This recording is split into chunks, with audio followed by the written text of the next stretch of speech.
अशोक सुंदरी का जो स्थान होता है, देखिए थोड़ा ध्यान दीजिएगा आप लोग, एलईडी पर भी ध्यान देना और आस्था चैनल पर भी ध्यान देना। तो किस स्थान पर हम अपनी विषम परिस्थिति में अगर उसे स्पर्श कर ले, विषम परिस्थिति में अगर कोई तकलीफ की घड़ी चल रही है तो हमारा मात्र स्पर्श और थोड़ी देर वहाँ स्पर्श कर कर अपने मन की बात को कह देने पर भी हमारी समस्या, हमारा दुख समाप्त होता है। जैसे ये शिवलिंग है, ये जलाधारी है और सामने अशोक सुंदरी का स्थान। अब ये सामने जैसे अशोक सुंदरी का जो स्थान होता है, उस अशोक सुंदर वाली स्थान पर अपने हाथ, सीधे हाथ की 3 उंगलियां, मात्र 3 उंगलियां आप अगर स्पर्श करें और पंचाक्षर मंत्र नमः शिवाय, षडाक्षर मंत्र ओम नमः शिवाय या श्री शिवाय नमस्तुभ्यम का मात्र स्मरण करते रहे और कुछ देर उस स्पर्श करी हुई उंगली को थोड़ी देर रखने के बाद अपने हृदय से लगा के अपने मन की बात कहकर, भले आपने जल चढ़ाया नहीं चढ़ाया और अपने घर को लौट कर आ जाएं, वो विषम परिस्थिति टल ही जाती है, उसका समय का दुख तकलीफ नष्ट हो ही जाती है।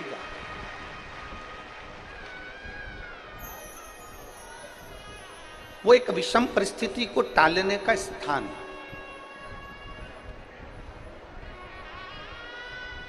कहते हैं कि जब हम अशोक सुंदरी वाले स्थान पर,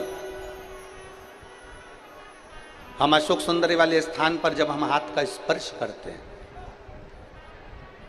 अशोक सुंदरी वाले स्थान पर जब हम हाथ का स्पर्श करते हैं और स्पर्श कर कर जब हम अपने मन की बात कहते हैं, तो वो बात महादेव तक, माता पार्वती के माध्यम से, अशोक सुंदरी के माध्यम से पहुंच जाती है और भोलेनाथ हमारे मन की दशा को जानकर आशीर्वाद दे ही देते हैं। वो विषम परिस्थिति।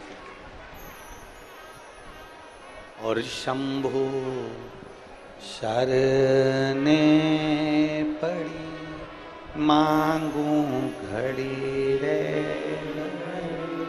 दुख का दया करी ने दर्शन।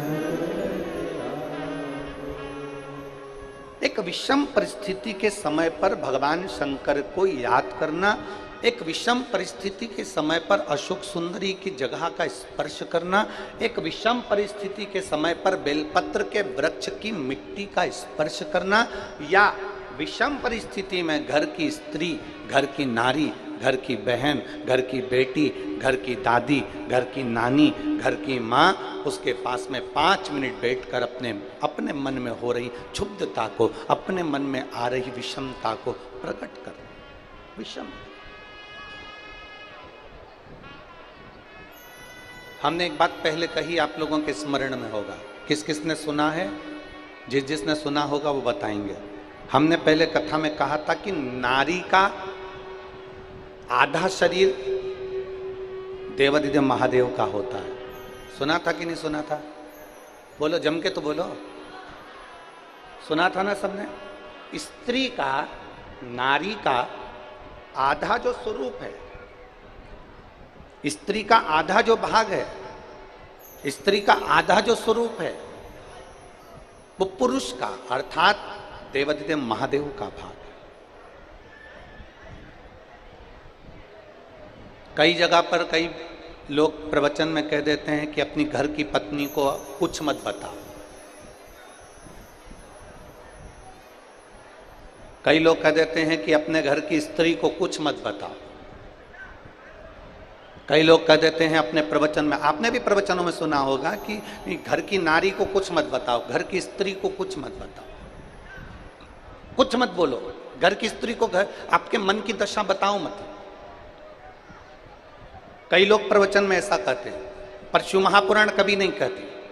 शिव महापुराण कहती है कि जब आपके मन की दशा में कुछ गड़बड़ी चल रही है, आपके हृदय को कहीं ठेस पहुंच रही है, आपकी चित्त वृत्ति को आराम नहीं मिल रहा, आपको बेचैनी हो रही है, आपके हृदय को शांति नहीं है, आपके हृदय को सुकून नहीं है, तो घर में जो स्त्री है, घर में जो नारी है, उसको बैठ कर अपने मन की दशा जरूर बताओ, क्योंकि वो स्त्री नहीं, उसमें महादेव का आधा अंश विराजमान है। तुम्हारे हृदय की बात को वो जाने,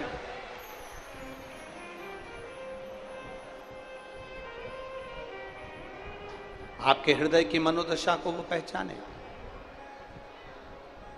आपके हृदय की बात को वो जानने का प्रयास करे, उसको कहो।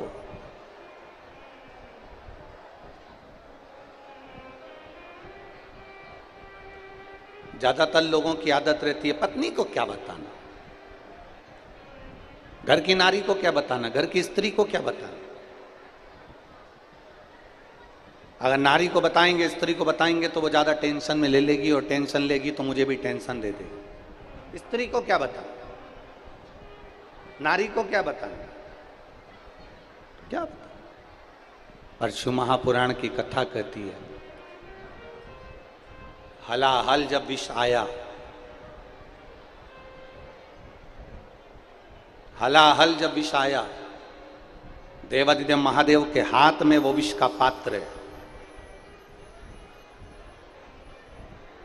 भगवान शंकर के हाथ में विष का पात्र है, और देवादिदेव महादेव उस विष को पीने वाले थे, और पार्वती जी देख रही थी। पति का चेहरा, अपने स्वामी का चेहरा, अपने पति का चेहरा पार्वती जी देख रही थी।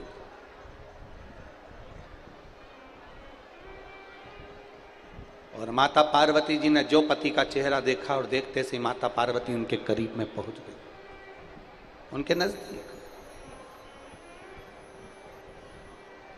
उनके पास में। और माता पार्वती जी जैसे ही भगवान देवादिदेव महादेव के नजदीक में पहुंची, और भगवान शंकर के पास दौड़कर माता पार्वती जी पहुंची, दौड़कर।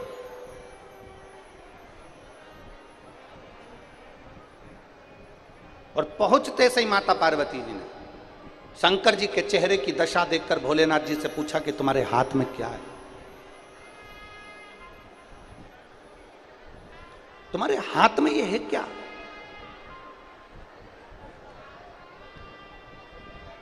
मेरा निवेदन,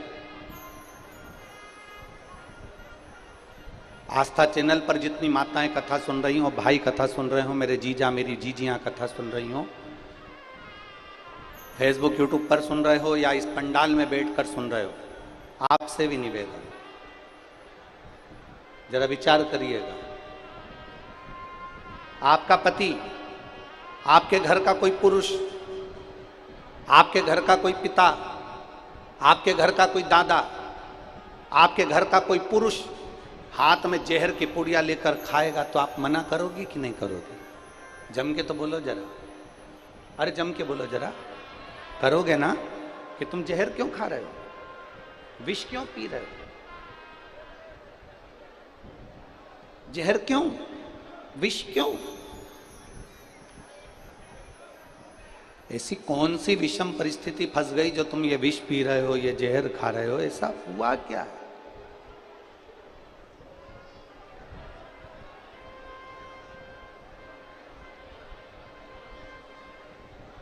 ऐसी विषम परिस्थिति कौन सी है जो आपको जहर खाना पड़ रहा है, विष पीना पड़ रहा है? मेरे देव अधिदेव महादेव विष के पात्र को अपने पास में रखें, विष के पात्र, और विष का पात्र लेकर मेरे देव अधिदेव महादेव बस पीने वाले हैं। और पार्वती जी उनके पास जाकर पूछ रही है, ऐसी कौन सी परिस्थिति आ गई, क्या हो गया? बाबा भोलेनाथ, आप विष पी रहे हो, ऐसी कौन सी परिस्थिति आ गई?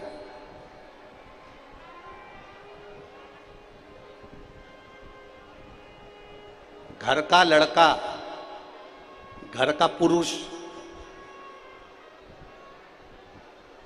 घर का पिता, घर का भाई, घर का बेटा, घर का पुरुष अगर जहर खाने को तैयार होता है ना, विष पीता है ना, तो वो ये नहीं जानता कि ये विष केवल तू अकेला नहीं पी रहा है, ये विष तू तो पीकर मर जाएगा, पर तेरे पीछे जो पूरा परिवार जुड़ा है वो भी मरे के बराबर हो जाएगा। वो नहीं समझता इस चीज। वो इस चीज का स्मरण नहीं कर पाता, वो इन बातों को ध्यान नहीं दे पाता, और उसको ध्यान दिलाने वाली केवल एक घर की नारी होती है, एक स्त्री होती है, एक माँ होती है जो ध्यान दिलाती है। शंकर भगवान के हाथ में विष का पात्र आया, देवादिदेव महादेव विष पीने वाले थे, माता पार्वती दौड़ कर आई और शंकर जी के सामने आकर खड़ी हो गई। ऐसा क्या, ऐसा क्या जो आपको विष पीना पड़ रहा है? आपको? शंकर भगवान कहते हैं ये मंथन में निकला हुआ विष है, और समुद्र मंथन में निकला हुआ विष है, इस विष को मुझे पीना ही पड़ेगा। किसके लिए पी रहे हो? किसके लिए ये विष, किसके लिए पी रहे?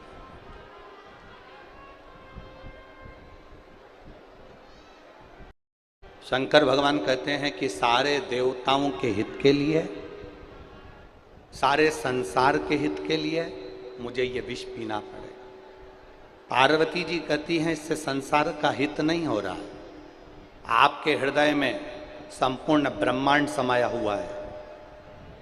अगर आप विष पियोगे तो ब्रह्मांड में जितने भी जीव जंतु हैं, जितने जलचर हैं, जितने थलचर हैं, जितने संसार के जीव जंतु आपके हृदय में निवास करते हैं, ये संपूर्ण ब्रह्मांड जो आपके हृदय में निवास करता है, विष पीते से ही सारे जीव जंतु विषैले हो जाएंगे और मर जाएंगे।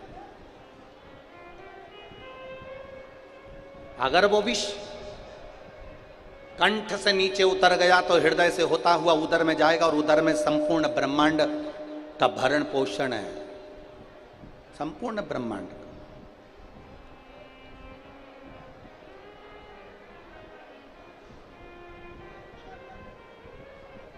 उस उदर में संपूर्ण ब्रह्मांड का भरण पोषण, संपूर्ण।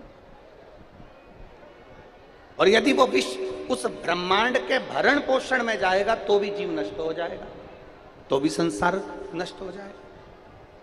तो भगवान शंकर हाथ में विष लिए हुए हैं और पार्वती जी से पूछते हैं अब इस विष का मैं करूं क्या, इस विष का मैं क्या करूं?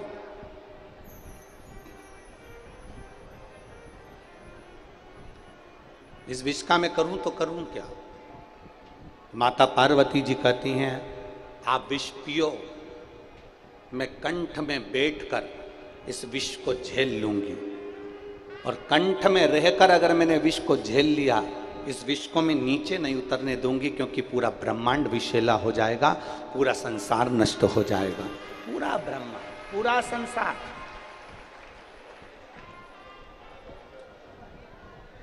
दुनिया के लोग कहते हैं सबसे ज्यादा जहर घर के पुरुष को पीना पड़ता है, सबसे ज्यादा दुख घर के पुरुष को झेलना पड़ता है, सबसे ज्यादा तकलीफ घर के पुरुष को झेलना पड़ती है। पर शिव महापुराण की कथा कहती है सबसे ज्यादा दुख और तकलीफ अगर कोई झेलती है तो घर में रहने वाली नारी झेलती है, स्त्री झेलती है। एक स्त्री, एक घर में रहने वाली नारी, घर में रहने वाली माँ, घर में रहने वाली पत्नी, घर में रहने वाली बहन, घर में रहने वाली बेटी, घर में रहने वाली दादी, घर में रहने वाली नानी, वो जितना दुख वो झेलती है उतना दुख संसार में कोई नहीं झेल सकता, कोई।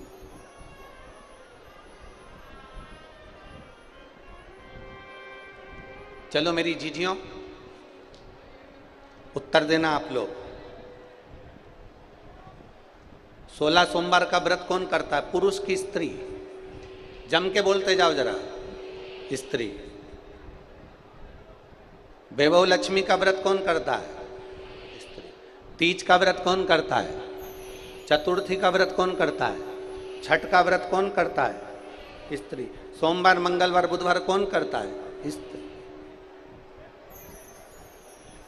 अब इसको क्या पड़ी? तुमको पड़ा क्या आखिर कि तुम व्रत कर रही हो? तीज का व्रत करो, चतुर्थी का व्रत करो, पंचमी का व्रत करो, छठ का व्रत करो, हरताली का तीज का व्रत करो, इसका व्रत करो, उसका व्रत करो, तुम्हें क्या पड़ी? पर केवल एक नारी, एक स्त्री ऐसी होती है जो व्रत भी करती है तो खुद के लिए नहीं करती, अपने पति, अपने बच्चे, अपने परिवार के हित के लिए करती है। एक स्त्री भी व्रत कर रही है तो परिवार के हित के लिए करती है।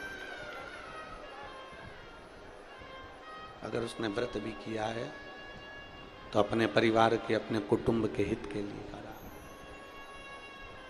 परिवार के। माँ जगत जननी माता पार्वती कंठ पर आकर बैठ गई। कंठ, हृदय में पूरा ब्रह्मांड समाया है मेरे देवादिदेव महादेव के, पूरा। पार्वती जी बैठी और हमारा विश्वास कहता है इतनी चिलचिलाती हुई धूप में 46-47 टेम्परेचर में ये लाखों की संख्या में आप लोग आए हो, और इसमें सबसे ज्यादा संख्या मेरी माताओं की, मेरी जीजियों की है, सबसे ज्यादा। और मेरी जीजियों की, मेरी माताओं की संख्या सबसे ज्यादा है। तो मैं जितनी मेरी जीजियां आई है ना, ये कथा सुनने भी आई है ना, तो केवल अपने अकेले के उद्धार के लिए नहीं आई हैं, अपने परिवार के उद्धार के लिए। केवल अपने अकेले के लिए नहीं, संपूर्ण परिवार के उद्धार के।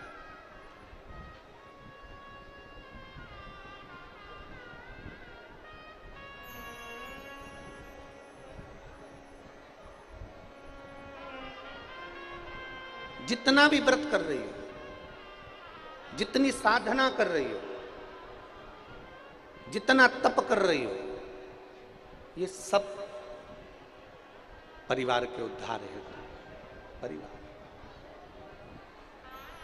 और मैंने तेरे ही भरोसे बाबा, तेरे ही भरोसे हवा बिच उड़ती जावांगी, बाबा डोर हथो छड़ी नाम कटी जावांगी।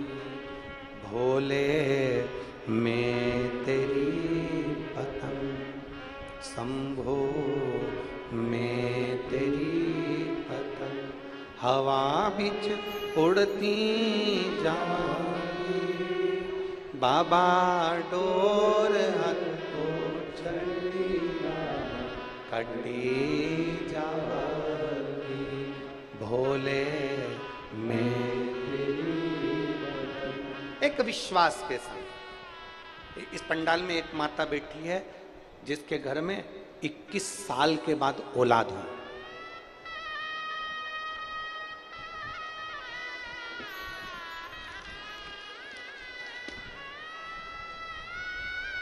ललिता साहू, नंद कुमार साहू, गणेश नगर, जामुल, भिलाई, छत्तीसगढ़। कहीं बैठी हो तो हाथ हिला सकती है। अगर कहीं बैठी हो तो हाथ हिला सकती हैं। ललिता साहू, नंद कुमार साहू, मोबाइल नंबर ये है, और गणेश नगर, जामुल, भिलाई, छत्तीसगढ़ की रहने वाली है। कहीं बैठी हो तो हाथ हिला सकती है। पत्र को आप लोग एलईडी पर पढ़ सकते हैं और आस्था चैनल पर पढ़ सकते हैं। मैं ललिता साहू, पति नंद कुमार साहू, गणेश नगर, जामुल, छत्तीसगढ़। भोले बाबा की कृपा का मैं क्या गुणगान करूं। 21 वर्ष के बाद बाबा देवादिदेव महादेव की कृपा से, गुरुदेव ऐसा कोई डॉक्टर नहीं जिससे जांच नहीं करवाई। बच्चेदानी में परेशानी बता दी थी, डॉक्टरों ने बहुत इलाज किया, पर संतान का सुख डॉक्टरों ने भी मना कर दिया था। दुनिया के लोग 5 साल 6 साल इंतजार करते हैं, मैंने 10 साल तक इंतजार करा कि बच्चा होगा, पर नहीं हुआ। निकलते निकलते 21 साल हो गए, और 21 साल होने पर आपकी कथा पहली बार सुनी और सुनकर सफ़ेद आंकड़े की जड़ का उपयोग करा।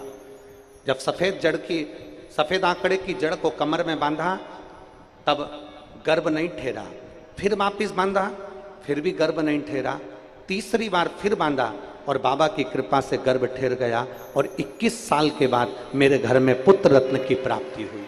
यह शिव तत्व है, यह शंभु, यह अवघड़ी है। कहीं बैठी हो ललिता साहू पति नंद कुमार साहू, गणेश नगर, जामुल, छत्तीसगढ़, कहीं बैठे हो तो बच्चे को लेकर आप व्यासपीठ पर आ सकते हैं। एक विश्वास की दृढ़ता देखिए। अब हम आपसे पूछे, जितनी माताएं बैठी हैं, मेरी जीजियां बैठी हैं, आप बताओ ईमानदारी से, 21 साल शादी को हो जाए और औलाद नहीं हो तो आशा रहती है क्या फिर? अरे बोलो तो जम के नहीं। लोग सोचते हैं अब क्या होगा, अब तो 21 साल शादी के हो गए, अब क्या संतान हो, अब क्या औलाद हो, अब क्या संतान का सुख हो। पर उसने एक बार जड़ को बांधा, नहीं हुआ, दूसरी बार जड़ को बांधा, नहीं हुआ, तीसरी बार जड़ को बांधा, पशुपतिनाथ का व्रत किया, शंकर जी के मंदिर में स्तुति करती रही कि अब जो देगा मेरा देव अधिदेव महादेव। भरोसा दृढ़ कर, विश्वास दृढ़ कर लिया।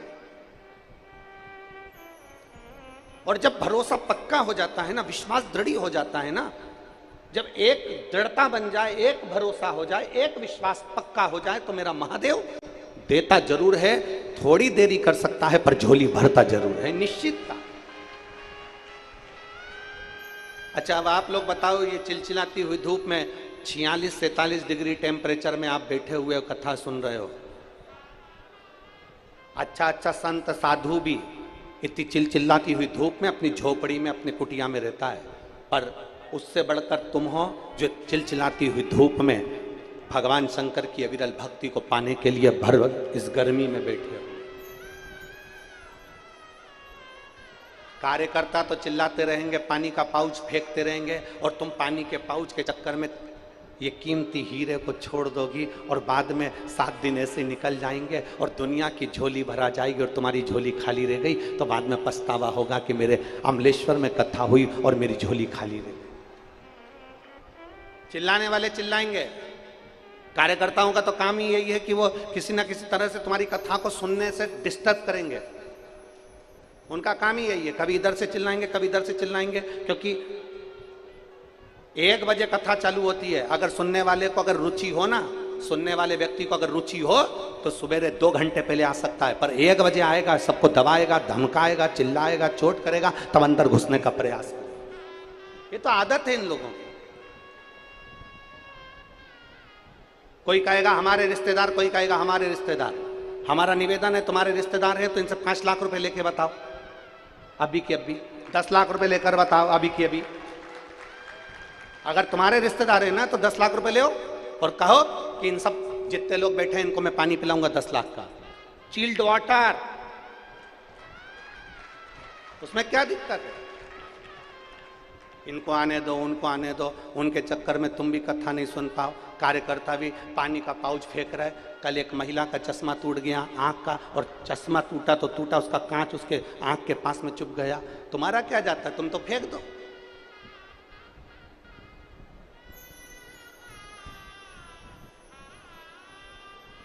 इस पंडाल के बाहर भी लोग धूप में बैठे हुए चिलचिलाती हुई गर्मी में, पानी के पाउच देना है, बोतल देना है तो उनको देकर आओ। और मेरी जीजियां इतनी मजबूत हैं कि तुम्हारे पानी के लिए नहीं आई हैं।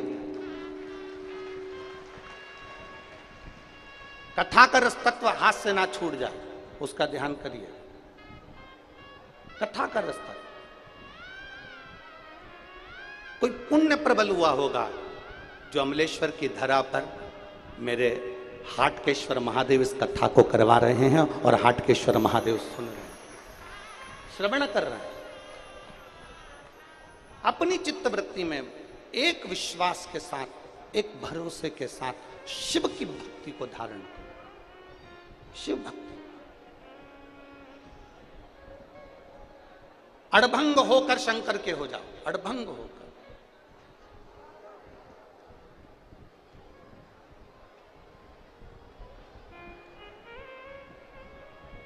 समर्पण शिव पुराण है,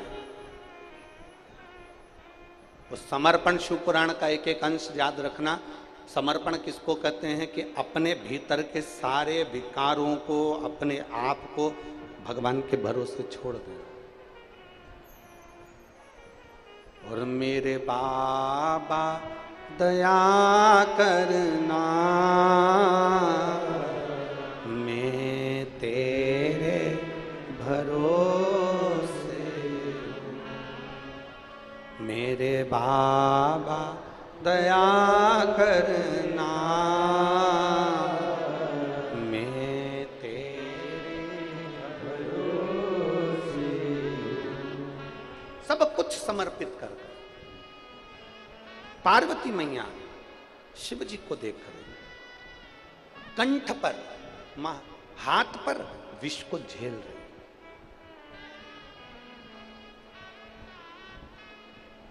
विष को झेल, स्त्री, नारी, माता वो तत्व है जो तुम्हारे भीतर के आधे से ज्यादा दुख को वो झेल लेती है। आधे से ज्यादा एक स्त्री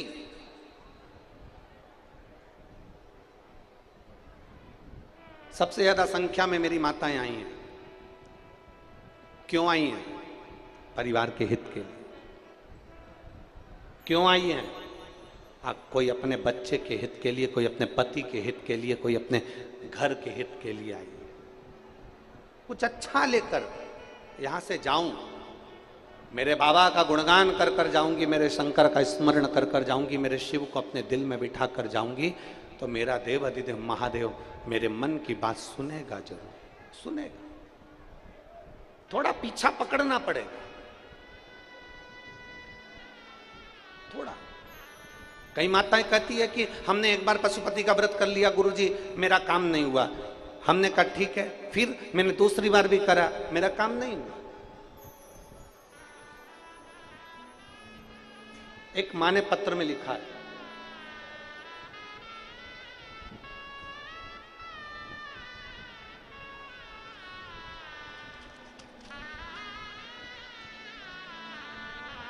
मेरा नाम राधिका यादव है, मेरे पति का नाम श्याम यादव है।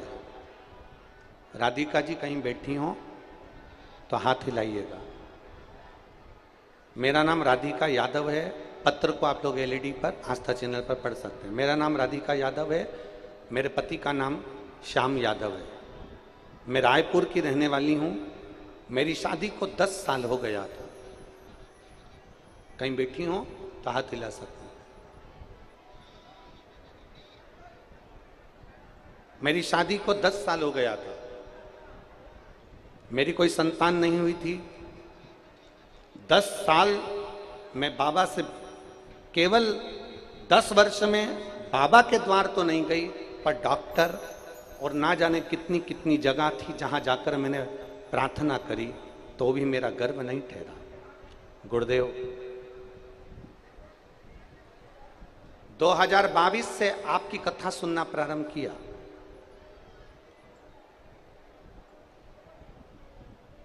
दो 2022 से कथा सुनना प्रारंभ किया। आपने पशुपतिनाथ व्रत करने का बोला, सफेद आंकड़े की जड़ बांधने का बोला, मैंने सब कुछ किया, मेरी संतान नहीं। गुरुदेव, अब उस बहन ने जो लिखा है वो जरा लाइन पर आप स्मरण करिएगा। अगर आस्था चैनल पर पढ़ रहे हो तो उसने लिखा, पशुपति व्रत किए, हो सकता है कि बहुत सारी गलतियां हो गई हो, इसलिए मेरे बाबा ने मेरी गोदी नहीं भरी। हो सकता। फिर उसने लिखा, मैंने व्रत करना बंद नहीं कर, 3 महीने का गैप करती, फिर व्रत कर लेती और बाबा को जल चढ़ाती रहती, विनती करती, बाबा के चरण धोती, मंदिर साफ करती और बाबा को प्रणाम करती कि मैंने सुना है कि तू दिए बिना रहता नहीं है, तो फिर मेरी झोली भी भर दे बाबा। 1 साल मैंने इंतजार करते करते निकाला, तब बाबा की कृपा से मेरे घर में 2023 में संतान की प्राप्ति हुई। मैंने पीछा नहीं छोड़ा।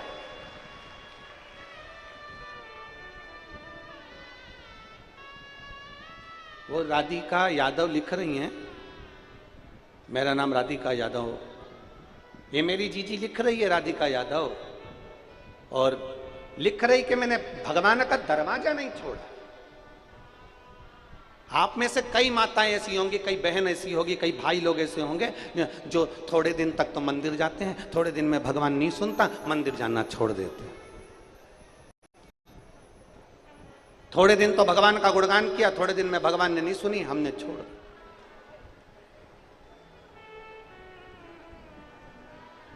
थोड़े दिन तक परमात्मा के दरवाजे पर गए, थोड़े दिन में नहीं सुना, हमने छोड़ दिया। नहीं, बोल बम का नारा है, जरा जम के बोलो, बोल बम का नारा है, सारी समस्या का हल। थोड़ा पीछा पकड़ना पड़ेगा, थोड़ा पीछा।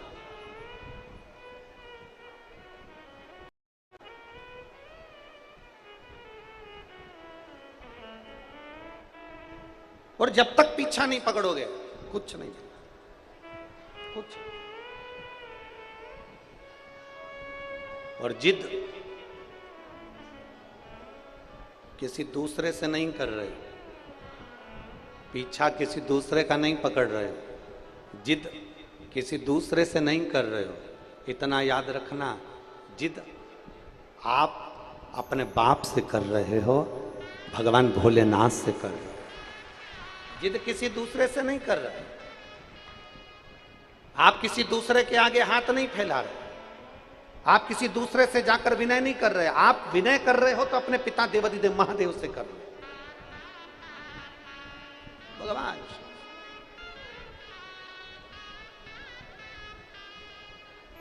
किसी दूसरे से नहीं।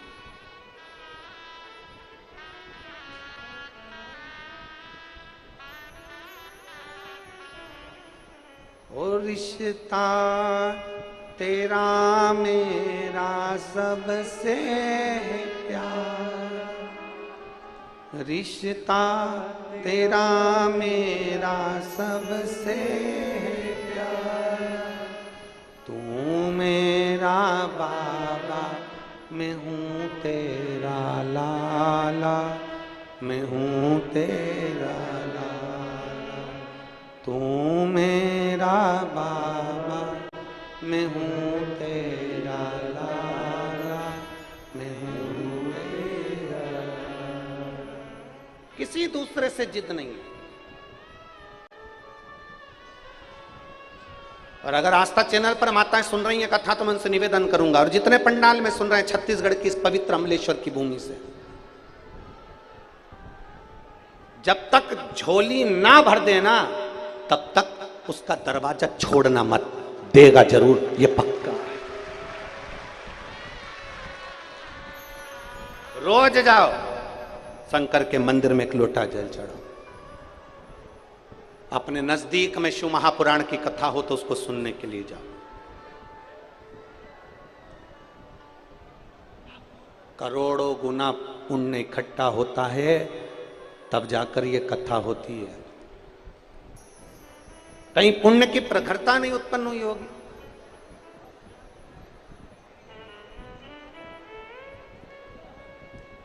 और क्या पता छत्तीसगढ़ वालों ने कैसा पानी चढ़ाया भोलेनाथ जी को।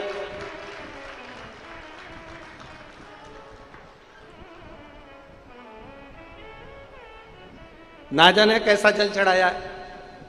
हम हमेशा कथा में कहते हैं कि 5 पंडाल में कथा श्रवण करने वाले की मनोकामना पूर्ण होती है। तो ये 2 कथा तो यही हो गई, और सोलापुर के बाद बाकी छत्तीसगढ़ में कथा थी 18 तारीख वाली, और मालूम पड़े छत्तीसगढ़ वालों को फिर वो तीसरी। फिर हम भी सोच में पड़े हैं कि ये कर क्या रहे हैं छत्तीसगढ़िया, सबले बढ़िया। जय जोहार। छत्तीसगढ़िया महतारी ने ऐसी कृपा कर दी तुम्हारे ऊपर, पूछो ना। इतनी शिव कृपा के बिना कुछ नहीं, शिव की उदारता के बिना कुछ। जब पुण्य प्रबल हो, बिलासपुर में कथा होने वाली थी, इतनी तैयारी हो गई, सारा पंडाल वंडाल सब लग गया, पुण्य प्रबल नहीं होगा, नहीं होगा। हाले कोसा होने वाली थी, पुण्य प्रबल नहीं हुआ होगा, नहीं। आमलेश्वर वालों ने हाटकेश्वर महादेव पे खूब जल चढ़ाया होगा, इसलिए ये कथा यहां पकड़ाई आ गई। बाबा से निवेदन करो कि ऐसी कृपा कर कि जीवन में मुझे सुख का अनुभव। एक लड़के ने अपनी मम्मी से कहा, मम्मी तो रोज कथा सुनती है, टीवी के सामने बैठी रहती है, एलईडी टीवी चालू कर लेती है और बैठ के कथा सुनती रहती है, क्या टीवी के सामने कथा सुनने पर भी महादेव सुनता है? पत्र देखिए।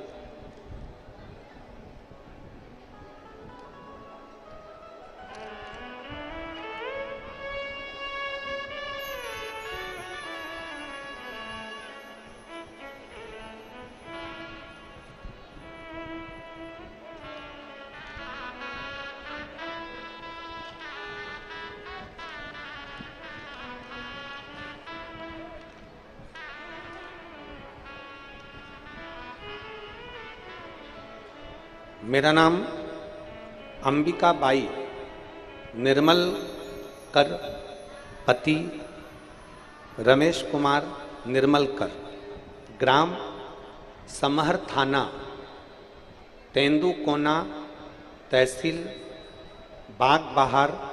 बागबहरा, जिला महासमुंद में रहती हूँ। कहीं बैठी हो तो हाथ हिला सकती हैं, अगर कहीं बैठी हो तो अपना हाथ हिला सकती हैं। अंबिका बाई निर्मल कर, पति रमेश कुमार निर्मल कर। गुरुदेव,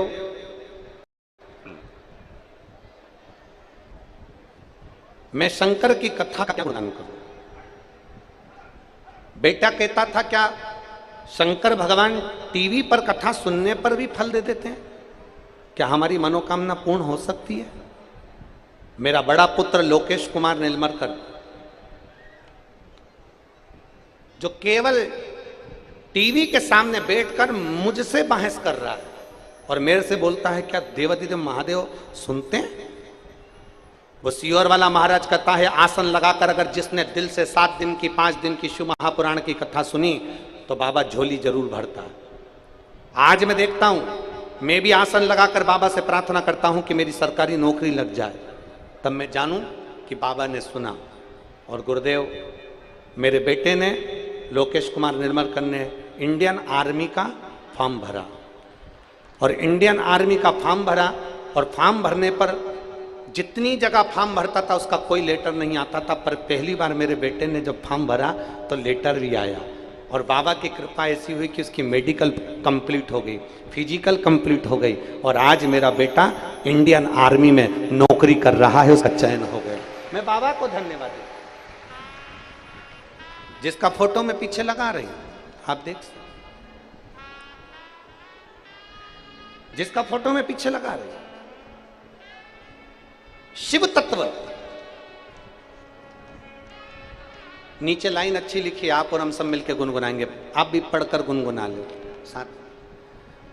और खाली ना जाता कोई दर से तुम्हारे, खाली ना जाता कोई दर से तुम्हारे, मैं भी खड़ी हूँ बाहें पसारे, अपने हृदय से लगा लो, गिरा जा रहा हूँ, उठा लो, भोले अपने दर से अब तो ना टालो, गिरी जा रहे हो, उठा लो।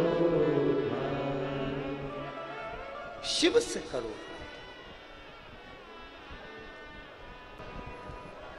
एक विश्वास की दृढ़ता में थोड़ा जिद किसी दूसरे से नहीं, अपने बाबा से अपन कर सकते। किसी दूसरे से जिद नहीं कर रहे। अगर जिद कर भी रहे हैं तो हमारे देव अधिदेव महादेव से। बोल बम का नारा है। अगर जिद कर रहे हैं तो हम अपने बाबा से, अगर कुछ बोल भी रहे हैं तो हम हमारे बाबा से बोल, अगर कुछ कहना भी है तो हम हमारे बाबा से कहें। पूर्ण समर्पित हो जाओ, पूर्ण समर्पित। अच्छा ईमानदारी से बोलो, मेरी जीजी और मेरे जी जाऊं,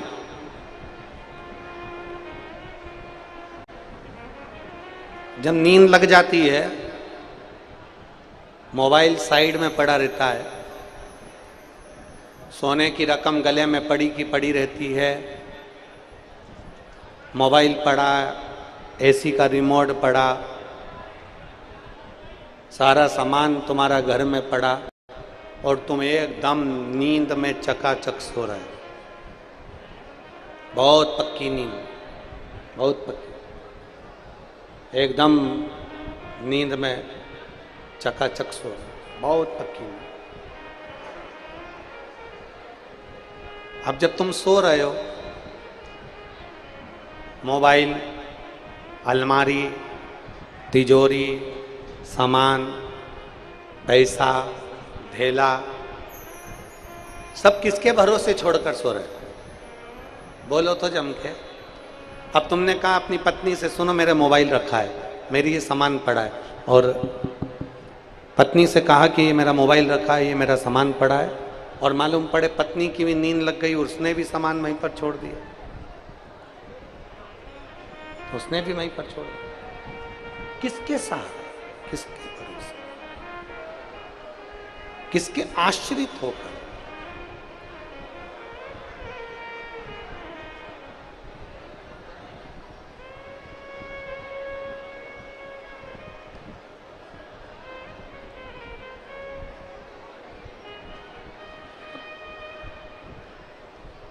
हम किसके आश्रित होकर जी?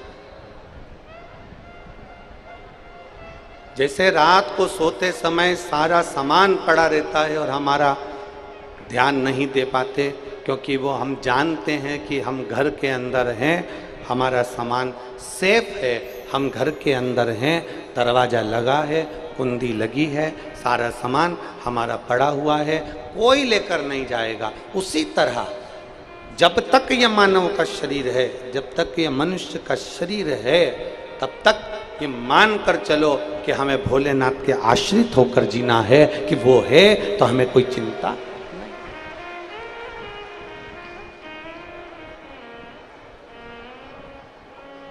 किसी ने बहुत अच्छा कहा,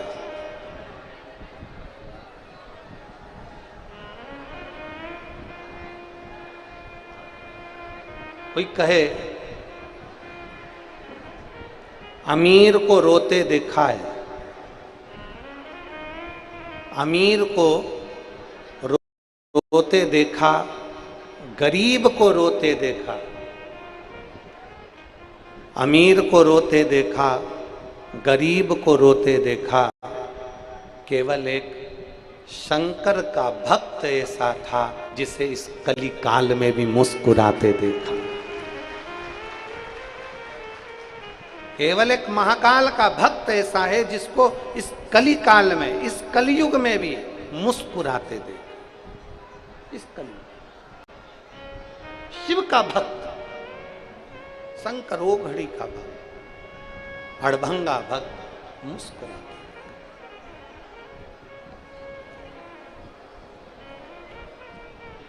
कली काल में अगर ये संसार सागर में दुख का दुख किसी का कम नहीं है, संसार सागर में ढेरों दुख है, पर शंकर पर जो भरोसा कर लेते हैं, शिव पर जो आश्रित हो जाते हैं, शंकर के भरोसे जो जीना चालू कर देते हैं, उनके चेहरे पर प्रसन्नता बनी रहती है, उनके चेहरे पर मुस्कुराहट बनी रहती है, उनके चेहरे पर एक आनंद की राशि बनी रहती है, मुस्कुराते।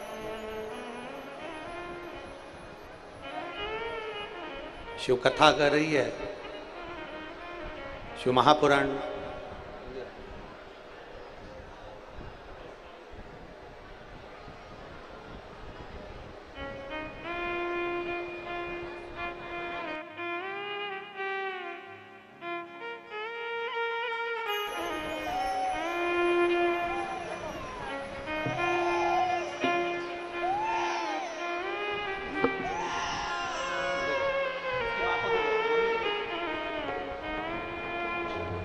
ये 10 वर्ष के बाद जो संतान हुई है, एक बार जोरदार ताली बजाकर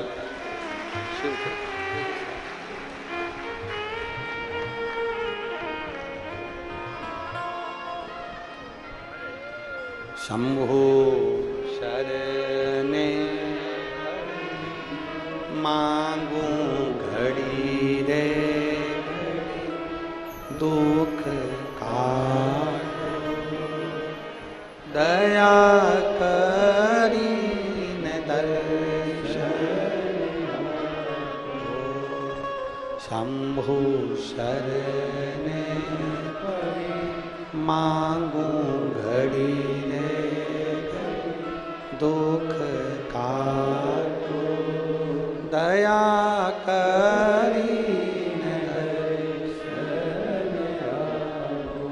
शिव तत्व जहां पर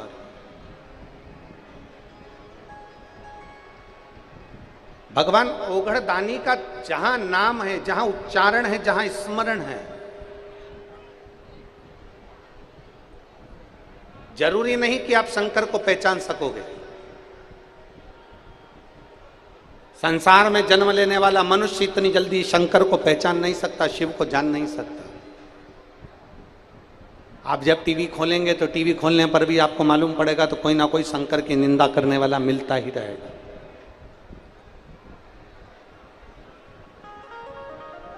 आप जब जब टीवी खोलेंगे तब कोई ना कोई शिव की निंदा करने वाला मिल जाएगा। शंकर को जल मत चढ़ाओ, शंकर का चढ़ा हुआ मत खाओ, शंकर पर पानी मत चढ़ाओ, शिव मंदिर मत जाओ, ये तो शिवलिंग है, कहाँ तुम जल चढ़ाने जा रहे हो, कहाँ आचमन कर रहे हो। लोग निंदा करेंगे क्योंकि शिव को पहचाने नहीं है।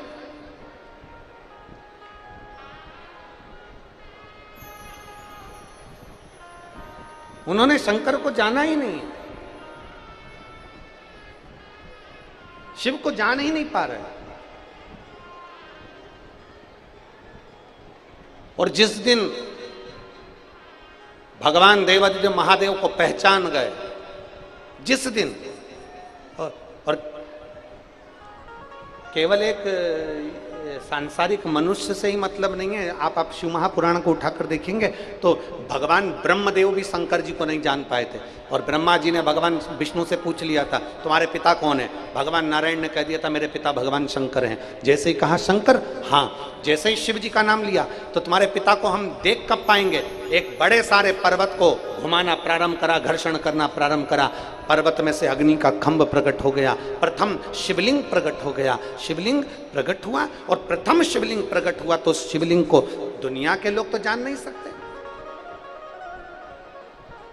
दुनिया के लोग तो पहचान नहीं सकते।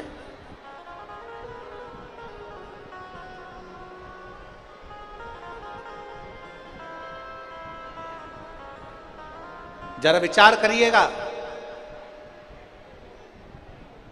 33 कोटि देवी देवताओं में सबसे सरल देव अगर कोई है तो जम के बोल दो जरा, कौन है? महादेव।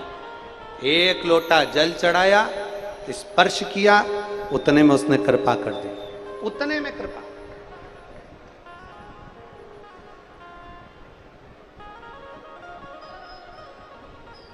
एक यहां पर कोई भाई बैठा हुआ है जिसकी आंख में 7 साल पहले वेल्डिंग करते समय, लोहे की वेल्डिंग करते समय उसकी आंख के अंदर 7 साल पहले एक लोहे का तार, लोहे का टुकड़ा घुस गया था। 7 साल पहले। कितने वर्ष पहले? जम के बोलो जरा, 7 साल पहले। देखिए, अगर बैठे हो तो हाथ हिलाइएगा।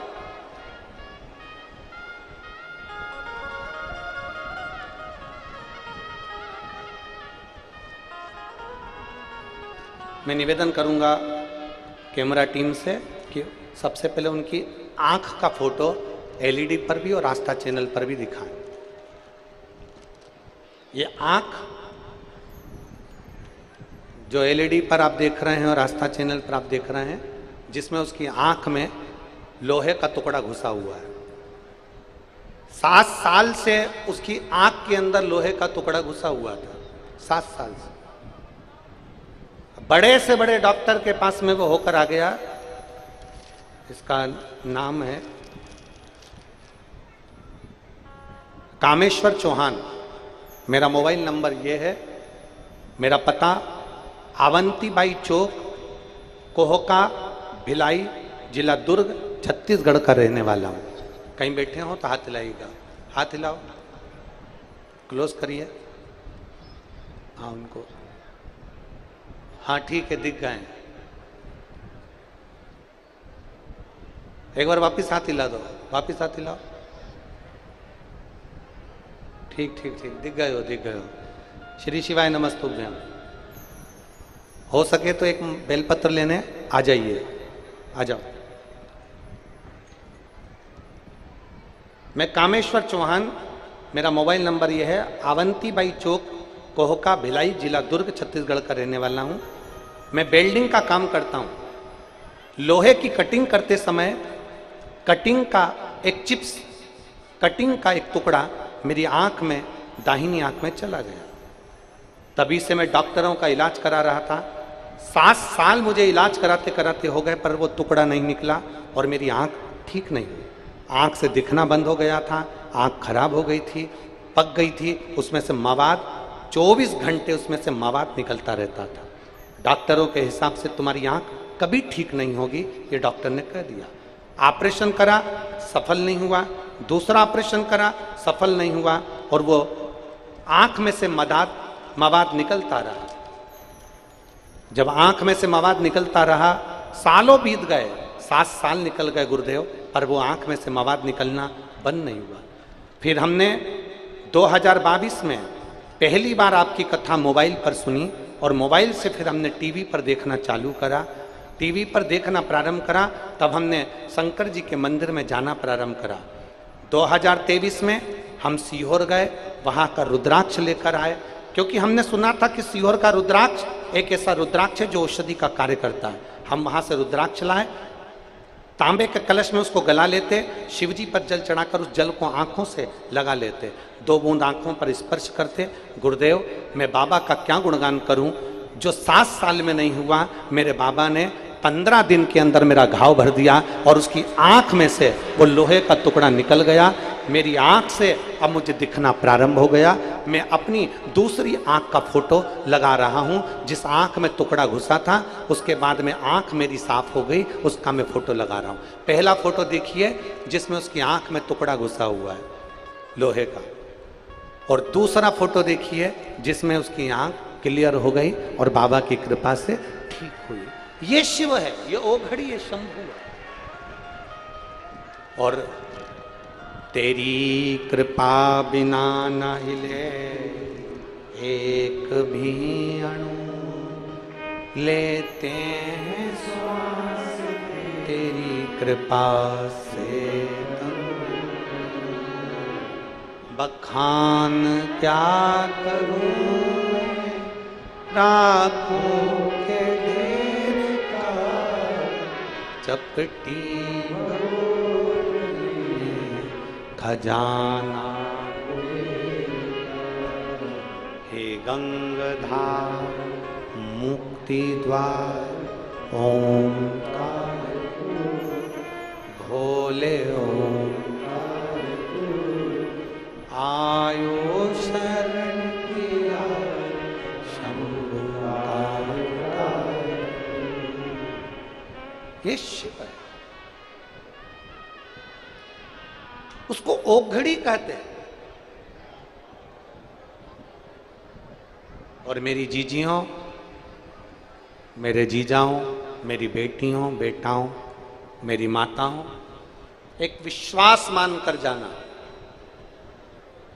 कोई तुमसे कह दे कि शंकर की कथा में क्या मिलता है जाने से, तुम छाती ठोक कर कहना, तू जाकर देख, दुनिया की सारी दौलत उसी के चरणों में मिलती है। क्या मिलता है? क्या प्राप्त? शिव कृपा किसको कहते हैं? शिव की उदारता किसको कहते हैं?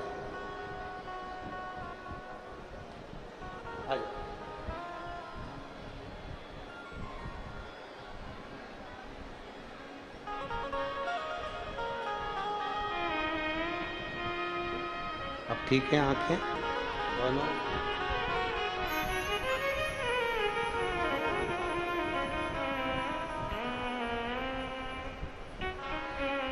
राइट आंख में जो लोहे का टुकड़ा घुसा था वो राइट हैंड की आंख, और बाबा देवादिदेव महादेव की कृपा, इसी को कहते हैं बोल बम का नारा है।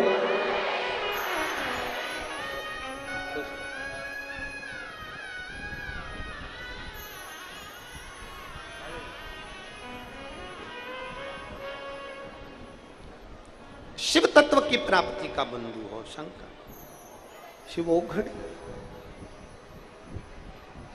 ब्रह्मदेव नहीं पहचान पाते, ब्रह्मा नहीं पहचान। कोई जरूरी नहीं है कि संसार में जन्म लिया हर व्यक्ति शिव को जान सकेगा।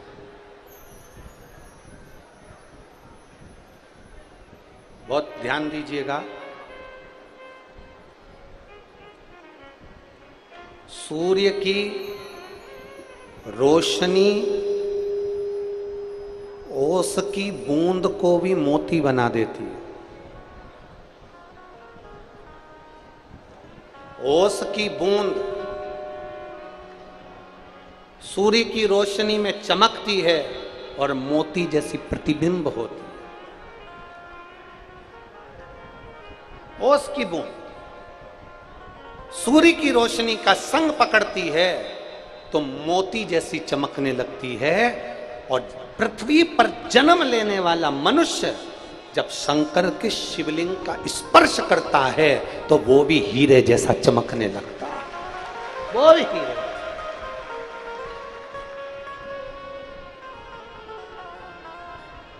मात्र स्पर्श हीरे जैसा, मात्र स्पर्श।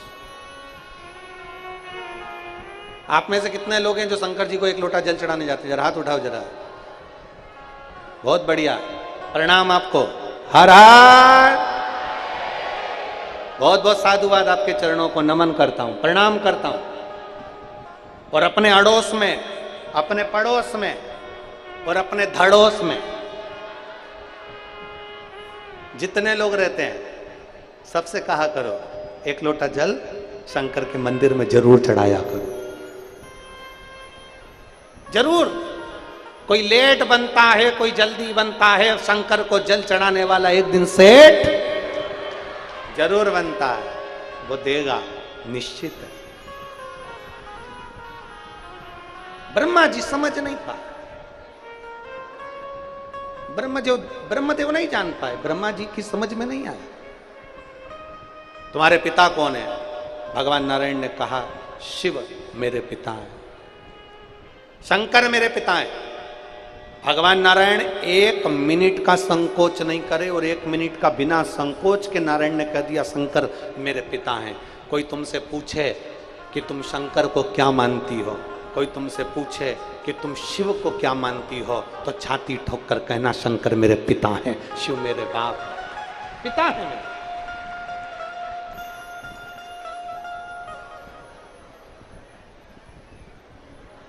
शिव मेरे पिता हैं, मैं शंकर को अपना मानता, शिव को अपना। एक शिवलिंग प्रकट हो गया, एक शिवलिंग।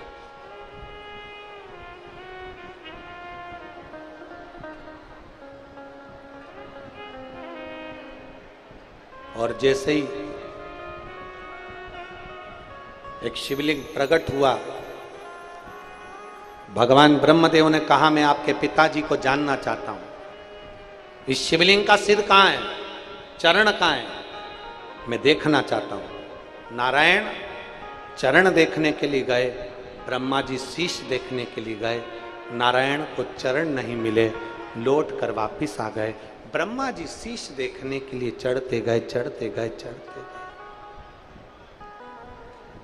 केतकी का फूल तोड़ लाए, गौ माता का संग लेकर आ गए।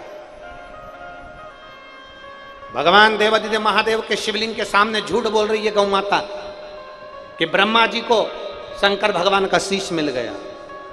केतकी के फूल ने झूठ बोला कि भगवान ब्रह्मदेव को शंकर भगवान का शीश मिल गया।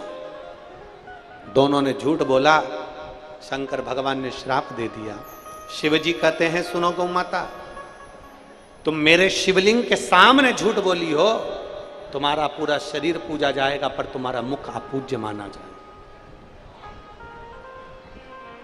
क्योंकि तुम झूठ बोल रहे हो। सुनो गौ माता, सारे देवताओं की परिक्रमा आगे से होगी, सारे दान आगे से होंगे, केवल गौ दान एक ऐसा रहेगा जो पूंछ पकड़ कर किया जाएगा, और गौ माता तेरी परिक्रमा पीछे से चालू होकर पीछे विराम हो। और केतकी का फूल तूने मेरे सम्मुख में झूठ बोला है, इसलिए सारे देवताओं पर तू चढ़ेगा पर महादेव पर कभी नहीं चढ़ेगा, कभी। शिवजी पर केतकी का फूल चढ़ाना नहीं चाहिए, और ना चढ़ाएं और ना शंकर के मंदिर में लेकर। केतकी का तूने झूठ बोला है। अब जरा विचार करिएगा, केतकी के फूल ने झूठ बोला तो शंकर जी से वो दूर हो गया। गौ माता ने झूठ बोला तो वो शंकर जी के पास से दूर हो गई। अगर हम और आप इस संसार सागर में जन्म लेने के बाद अगर झूठ और प्रपंच में घिरे रहे तो हमें शिव कैसे प्राप्त हो, शंकर कैसे मिलेंगे, कैसे प्राप्त हो?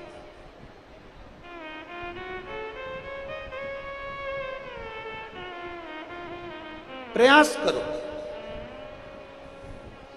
पाप कर्म से थोड़ी सी दूरी हो जाए, असत्य से हमारी दूरी हो जाए, झूठ से हमारी दूरी हो जाए, प्रपंच से हमारी दूरी हो जाए, दिखावे से हमारी दूरी हो जाए।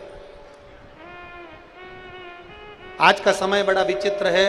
लोग अगर एक व्यक्ति को कुछ दान भी देते हैं ना तो 50 बार दिखावा कर देते हैं कि हमने इतना दिया। दिखावे से दूरी करो।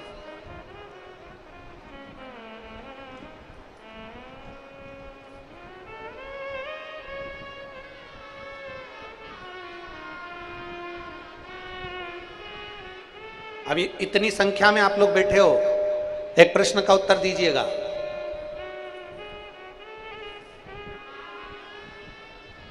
पाप पड़ता है क्या? जम के बोलो जरा जल्दी से, जम के बोलो। पाप करना पड़ता है? नहीं। करना क्या पड़ता है? पुण्य। पाप करना पड़ता है? नहीं। करना क्या पड़ता है? पुण्य। पुण्य करना पड़ता है, पाप करना नहीं पड़ता। पाप तो अपने आप हो जाता है, उसको करने की जरूरत ही नहीं पड़ती, अपने आप होता है। पुण्य करना पड़ता है, पाप करने की जरूरत नहीं पड़ती, पाप अपने आप होता है। कुछ अच्छा कर रहे थे, झूठ बोल दिए। कुछ बहुत अच्छा करने का प्रयास किया, गलत काम हो गया। किसी के लिए अपशब्द निकल गया, ताने निकल गए, गलत काम हो गया। अड़भंग आड़े टेढ़े संबोधन निकल गए। हम तो यहाँ तक कहते हैं, ये शिव महापुराण की कथा अमलेश्वर में हो रही है, हम तो यहाँ तक कहेंगे प्रयास करना, बन सके इस कथा में अपने हाथ से स्पर्श कर कर इस कथा को अच्छा करने का प्रयास करना। कथा हो रही है, इसमें हाथ बढ़ाकर अच्छा करने का प्रयास करो। और अगर कथा होते होते में बीच बीच में अगर कहीं तुम अपनी टांग अड़ाओगे ना, तो एक दिन बिना टांग के रह जाओगे। इसलिए हाथ आगे बढ़ाओ और कथा को अग्रसरता दीजिए, अग्रसरता। एक पत्र है,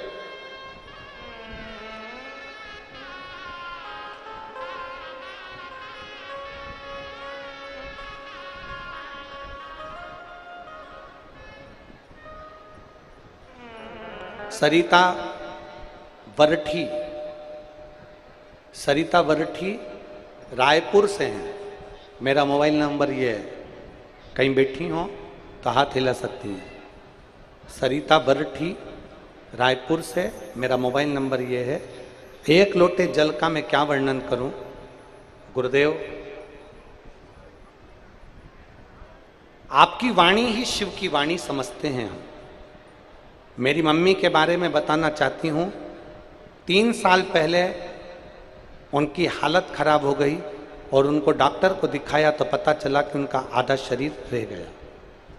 गुरुदेव, मेरी माँ पलंग पर पड़ी रहती थी, ना उठ पाती थी, ना चल पाती थी, ना अपना कोई काम कर पाती थी। बिस्तर पर पड़े पड़े पड़े पड़े उनको खिलाना पिलाना, वॉशरूम कराना, लेट तक लेकर जाना, ये सब बिस्तर पर ही होता था। गंदगी भी बिस्तर पर होती थी और सब कार्य उनका बिस्तर पर होता था। 3 साल निकल गए। डॉक्टरों ने कहा इनको जो बीमारी हुई है, इनका शरीर जो हुआ है, इसका कोई इलाज नहीं है, इनको घर ले जाओ। घर ले आए, पड़ी रही। 3 साल तक डॉक्टरों का इलाज चलता रहा, पर वो खड़ी नहीं हो पाई और उनका नीचे का पूरा शरीर काम करना बंद कर दिया। तब पहली बार हमारे पड़ोसी के कहने पर हमने शंकर के मंदिर में जाना प्रारंभ करा, शिव जी को जल चढ़ाना प्रारंभ करा। गुरुदेव, मेरे परिवार वाले गोंदिया महाराष्ट्र में रहते हैं, नरेश नेवारे, उन्होंने बेलपत्र के बारे में और जल के बारे में बताया। हमने वो जल और बेलपत्र अपनी माता को देना प्रारंभ करा और बाबा से कहा, बाबा आप कृपा करोगे तो सब कुछ हो सकता है। बीमारी से ग्रसित हो गई हैं, चल फिर नहीं सकती, पलंग पर पड़ी रहती हैं, गंदगी भी पलंग पर करती हैं, भोजन भी पलंग पर करती हैं, पड़ी हैं। बाबा कुछ कृपा करो। आज मेरे बाबा को मैं छाती ठोक कर कह सकती हूँ कि मेरी मम्मी आज अमलेश्वर की कथा में अपने पांव से खुद चल कर आई हैं और बाबा की कथा में बैठी हैं। कहीं बैठी हो तो हाथ हिलाइएगा, हाथ हिलाओ, टीवी पर दिखाओ में दिख जाएंगे। कहां बैठी हैं, हाथ हिलाओ जरा एक बार। सरिता वरठी रायपुर से, कहीं बैठी हो तो हाथ हिलाइए। इधर है क्या? हाथ हिलाओ एक बार, ठीक है। आ जाओ, एक बेलपत्र ले जाना, आ जाओ। सरिता वरठी रायपुर छत्तीसगढ़ से, आ जाइए, बेलपत्र ले जाना। माता जी आई हैं जिनके पाँव में तकलीफ थी। हाँ आ जाओ, आ जाओ, धीरे धीरे आ जाओ।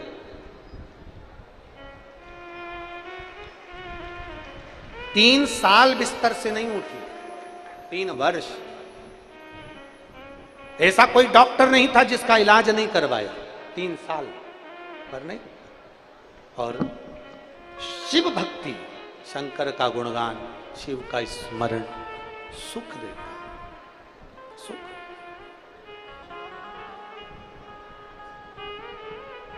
और मेरे भोले तेरा सहारा है, मेरे भोले तेरा सहारा है, मेरी नैया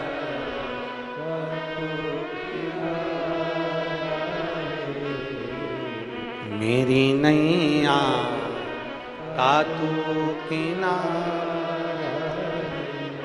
मेरे बाबा तुझे पुकारा है, मेरे बाबा तुझे पुकारा है, मेरी नैया तू किनारा, मेरी नैया का तू किनारा।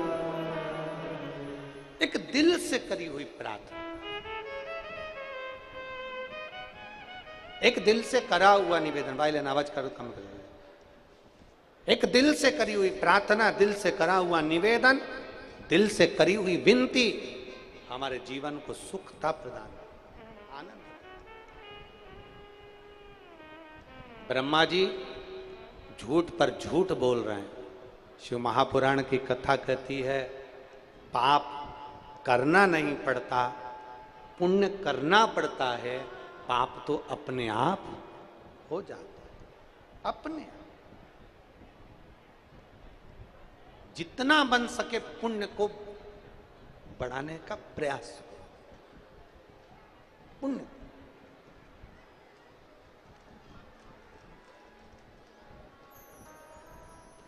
दिल में अगर छल होगा, दिल में अगर पाप होगा, छल होगा, कपट होगा, बेईमानी होगी, हृदय में अगर पाप होगा, तो ईमानदारी से बोलो, क्या पशुपति व्रत काम करेगा? अरे बोलो तो मेरी जीजियों, करेगा? दिल अगर साफ है, मन अगर साफ है, हृदय अगर साफ है, तो ये निश्चित है कि पशुपति व्रत तुमने करा और देवाधिदेव महादेव ने तुम्हारी झोली खुशियों से।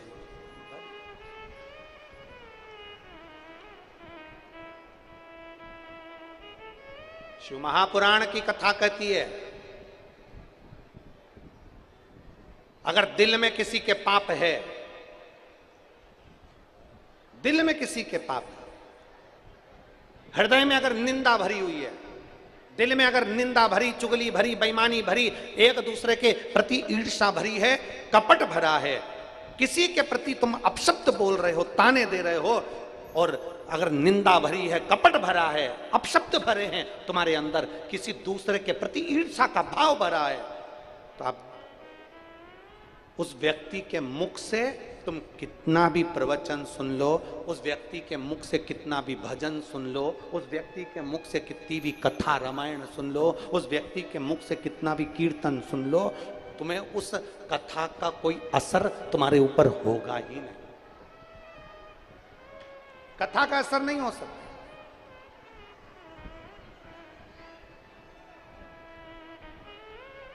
और फिर निवेदन करूंगा इस व्यासपीठ के माध्यम से,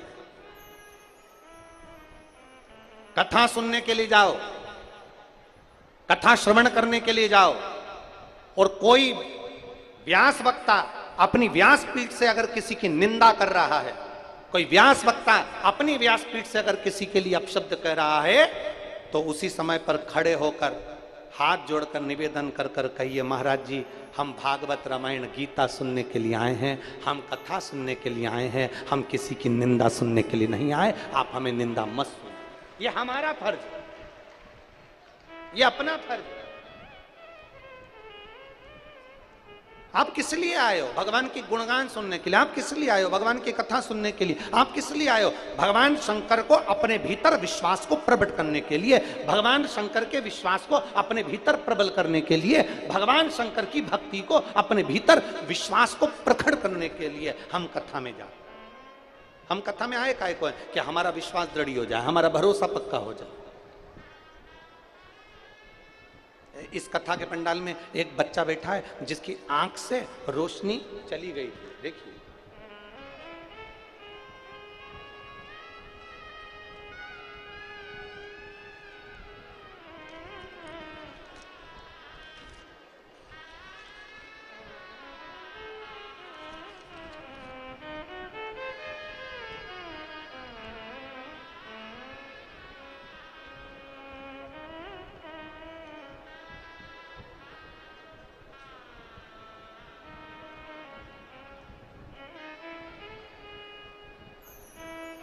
आ जाओ माँ, पहले आप आ जाओ, आ जाओ।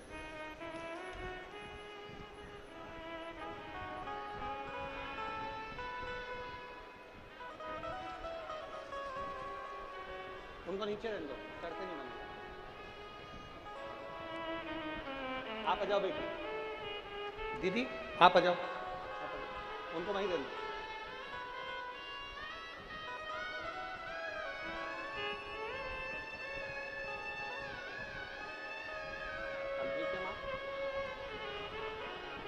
तीन साल तक पलंग पे से नहीं उठ सकी, वो आपके सामने खड़ी हैं। चढ़ेंगी? चढ़ाओ चढ़ाओ, चढ़ेगी तो चढ़ाओ, धीरे धीरे। जोरदार ताली बजाओ। जो 3 वर्ष तक पलंग पर से नहीं उठ पाई, डॉक्टर ने एक बीमारी बता दी थी जिसके कारण बस पूरा आधा शरीर इनका बेकार हो चुका था।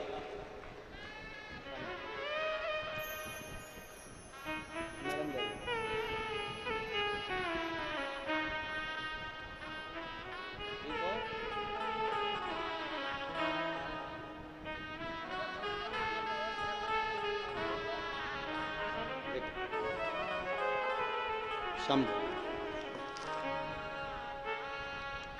मैं नीता यादव, ग्राम बिरोड़ा, जिला महासमुंद से आई हूं। कहीं बैठी हो तो हाथ हिलाइएगा। नीता यादव,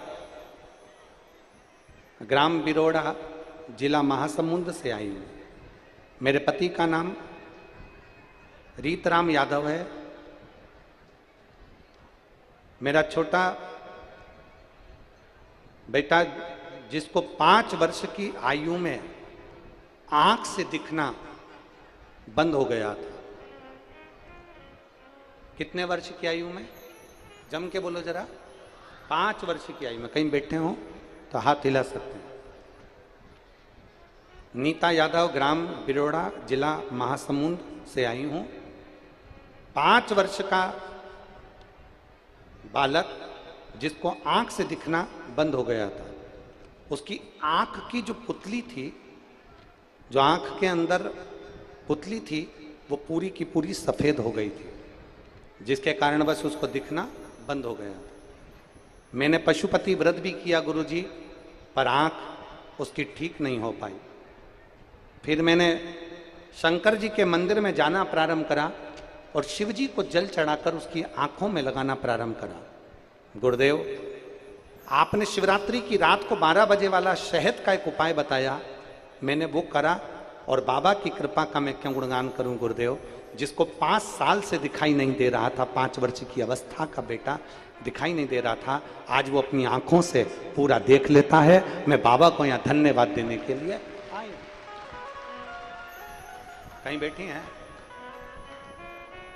बच्चा आया है? लिया इस बच्चे को, लिया। हाँ लिया इसको, लिया।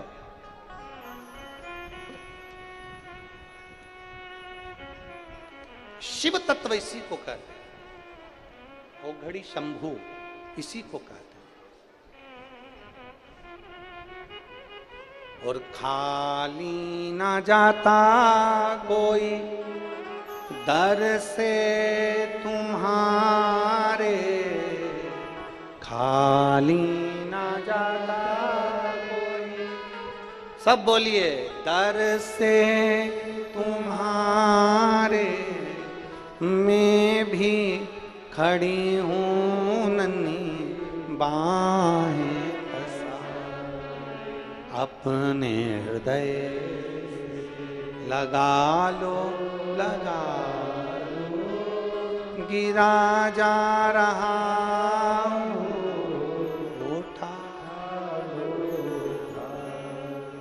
बोले अपने दर से अब तो ना टालो, गिरी जा रही उठा लो। ब्रह्मा जी झूठ बोल रहे,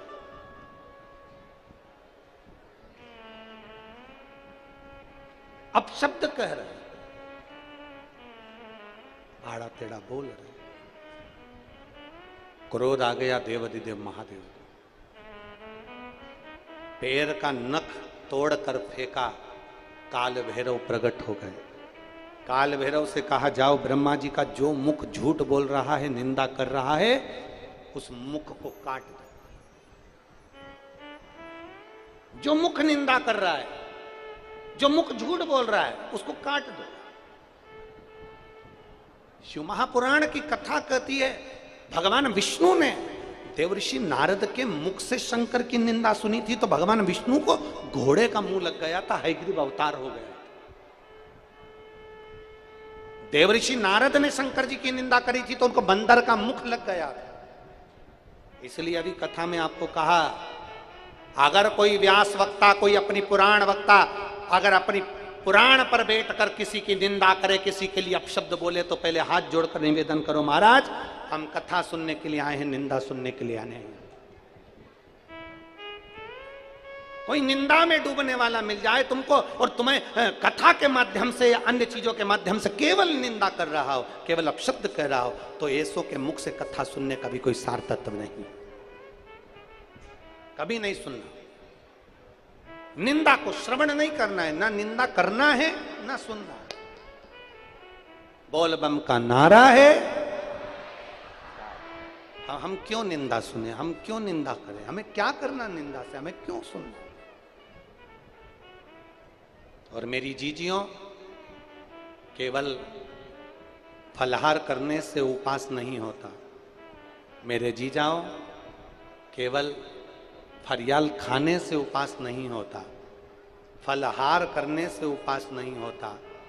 शिव महापुराण कहती है एक उपास और है, वो उपास है किसी की निंदा नहीं करना और निंदा नहीं सुनना। ये भी व्रत है, ये भी उपास है, ये भी व्रत है, ये भी उपास है। ना हम निंदा सुनेंगे ना निंदा करेंगे। ब्रह्मा जी ने निंदा कर दी, ब्रह्मा जी ने अपशब्द कह दिया, काल भैरव प्रकट होकर ब्रह्मा जी के सिर को काट दिए, सिर लुढ़कता लुढ़कता गया, ब्रह्मा जी के शरीर से रक्त निकलता रहा, शीश में से जो रक्त निकल रहा था उससे कर्मनाशा नदी प्रकट हो गई। ऐसी नदी भारत की भूमि पर उत्तर प्रदेश में आज भी वो नदी बहती है, कर्मनाशा, जिसमें चिड़िया भी पानी नहीं पीती, जिसमें कुत्ता भी पानी पीने नहीं जाता, वो कर्मनाशा नदी आज भी उत्तर प्रदेश में बह रही है। उस कर्मनाशा नदी के घाट पर लिखा है, ये कर्मनाशा है, इसमें हाथ ना धोइए, ये कर्मनाशा है, इसमें पांव ना धोइए, ये कर्मनाशा है, इसमें स्नान ना करिए। कर्मनाशा नदी जिसका जल आज भी शरीर पर लग जाता है तो 71 पीढ़ी में अगर किसी ने पुण्य करा होता है तो वो पुण्य समाप्त हो जाता है और उस पर पाप कर्म लिप्त हो जाता है। कर्मनाशा ब्रह्मा जी के रक्त से प्रकट हो, ब्रह्मदेव को। अब जरा विचार करो, झूठ बोलने वाले, गलत बोलने वाले के रक्त से नदी प्रकट हो गई जिसको जीव जंतु तक पानी नहीं।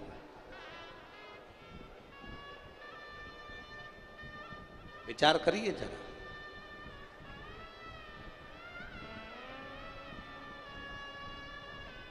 जीव जंतु। इसलिए फिर कहेंगे, आप भी साथ में बोलेंगे, मत बुरे कर्म कर बंदे वरना पछताएगा, भगवान की आंखों से तू बच नहीं पाएगा, तू बच नहीं पाएगा। अरे मत करना, तेरे कर्म का फल भी तू ही पाएगा, जैसा किया तूने तेरे आगे आएगा। मत बुरे कर्म कर बंदे वरना पछताएगा, भगवान की आंखों से तू बच नहीं पाएगा, तू बच नहीं पाएगा। ठीक है बाबू?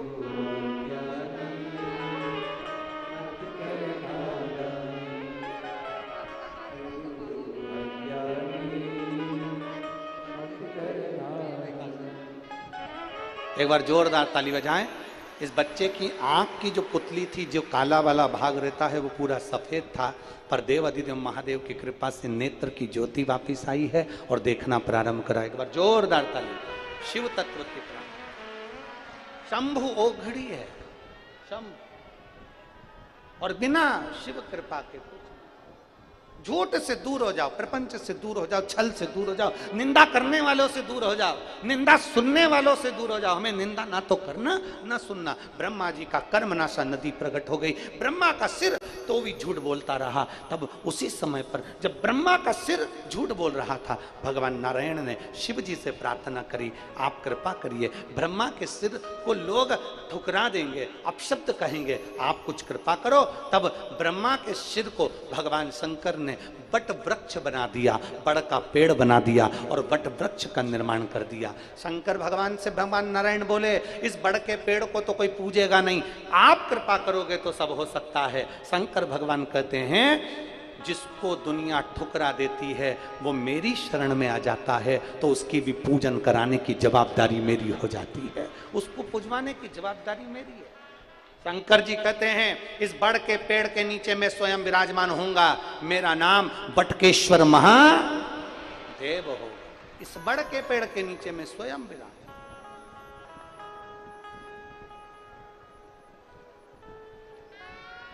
स्वयं शिव विराज।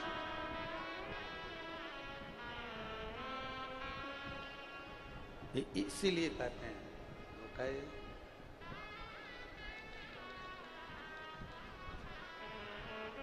विश्वास की जागरूकता रखी, एक भरोसे की दृढ़ता रखी। भगवान शंकर का नाम बटकेश्वर महादेव पड़ गया। ब्रह्मा विष्णु महेश तीनों प्रकट हुए, तीनों का आनंद समाहित हुआ और